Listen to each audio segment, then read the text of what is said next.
Polémique Yao ne peut être président de la République que moto Yazaïna Baboti, papa congolais, maman congolaise.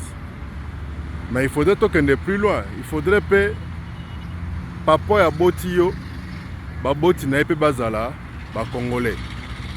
Maman Yaboti yo, baboti na epe bazala, ba congolais. C'est-à-dire, papa na yo, bakoko na yo côté na ye bazala ba congolais. Maman ya boti yo bakoko na yo côté ya ye maman ya boti yo bazala pe ba congolais. Donc il faut ezala ndenge wana oza congolais baboti no ba congolais ba grands-parents c'est-à-dire bakoko baboti to ba parents baboti ba parents na yo faut pe bazala ba congolais.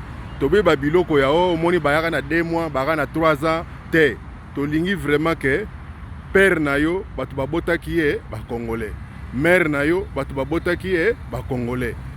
Pour to confirmer c'est quoi que congolais ya baboti na yo nde okoza la président na mboka oyo. Fini les blagues.